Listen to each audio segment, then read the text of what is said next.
Hi, everyone. My name is Natalia Gonzalez, and I'm a fifth year mechanical engineering student at the University of Florida. My undergraduate research was a case study on the German energy transition. I will graduate in just a few weeks, and then I'll start my PhD program at the University of California in San Diego in the fall. My specialization will be in control theory and machine learning for renewable and integration into power systems. So I'm going to present a comparative analysis of batteries for utility scale energy storage. So why do we need utility scale energy storage? Well, as renewable and distributed resources continue to penetrate power sectors around the world, utility scale energy storage will become an increasingly important tool for providing grid flexibility and ensuring a stable power supply. Renewable resources are changing the way that the world produces and consumes energy, and they present unique and unprecedented challenges for power grids. This is because renewables, especially wind and solar energy, are highly dependent on weather conditions. Weather conditions are, of course, uncontrollable and unpredictable to an extent, which makes generation patterns highly intermittent and variable. This characteristic of renewable power makes it difficult for grid operators to match supply and demand curves, which threatens stability and quality of utility service. Utilizing batteries for utility scale storage provides multiple services to the grid that are indispensable for highly renewable energy economies. For renewable generators, batteries can reduce renewable energy curtailment, which leads to higher renewable generation capacity and more efficient use of power. For system operators, battery can provide frequency regulation, ramping flexibility, and backup services. These ancillary services all provide additional grid flexibility and stabilization. For end users, batteries can provide transmission and distribution congestion relief, energy shifting, and capacity investment deferral. These features help ensure secure power service and optimize investment. The first highly promising battery type for utility scale storage that I'm going to talk about is the lithium ion battery. The cathode is typically made of lithium cobalt oxide or lithium iron phosphate, while the anode is made of graphite. Specific energy density is the energy that can be derived per unit weight of the cell. Power density is the power that can be derived per unit weight of the cell. Lithium ion batteries are ideal for applications in utility scale storage because they have a high energy and high power density.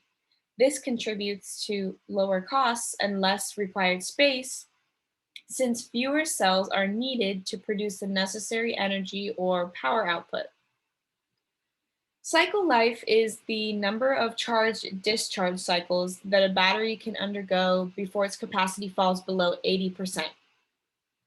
Lithium ion batteries have high cycle lives, which is favorable for batteries used in utility scale energy storage because it ensures that installed storage capacity will operate with high performance for many cycles before the batteries need to be replaced. Using batteries with long cycle lives reduces the overall cost of the installation by preventing the need for frequent reinvestment and thus increasing the return on investment. A battery's depth of discharge indicates the percentage of the battery that's been discharged relative to the overall capacity of the battery. Lithium ion batteries have a deep discharge tolerance of up to 95% depth of discharge. And this is favorable because more energy can be discharged from the battery per cycle. One disadvantage of lithium ion batteries is safety. Cell temperatures must be monitored to prevent temperature extremes from occurring, which is referred to as thermal runaway. Additionally, lithium ion batteries have been historically expensive since they're a relatively immature technology. compared to some of the competing batteries, such as lead acid batteries.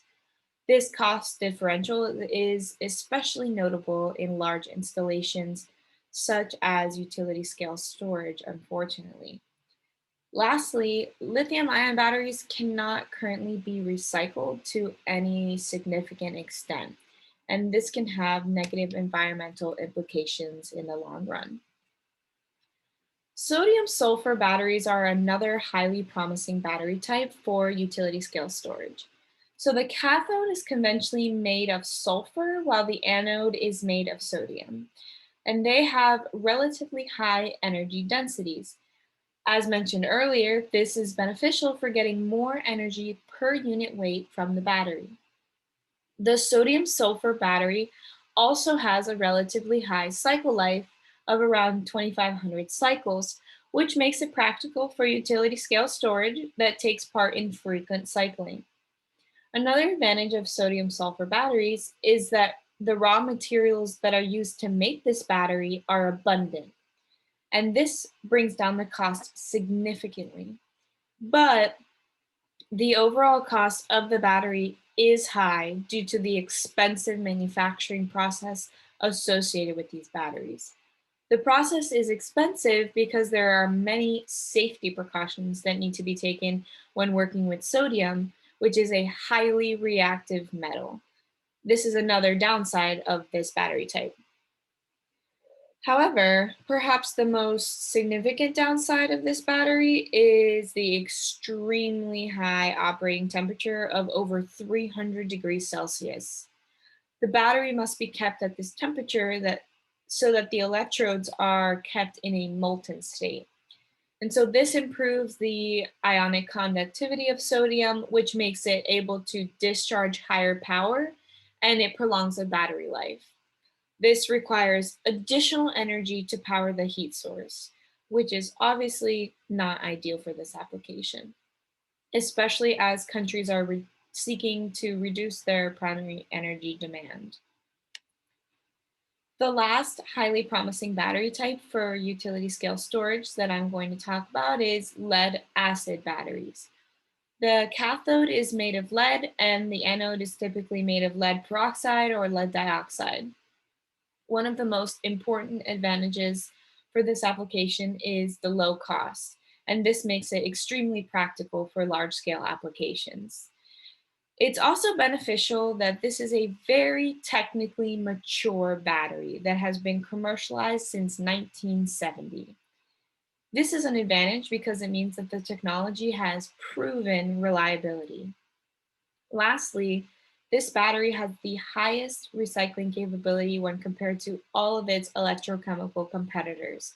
99% of the lead acid batteries are recycled in the EU and the United States.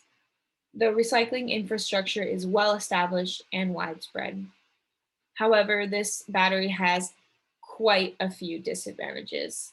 The first is its low cycle life. This is unideal because it means that the batteries would need to be replaced more often than competing battery types. Also, lead acid batteries have low energy and power densities.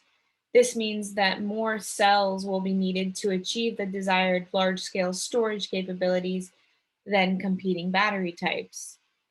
Another disadvantage is that lead acid batteries are prone to self discharge, which is caused by parasitic reactions that take place within the battery during cycling. This degrades the battery performance over time.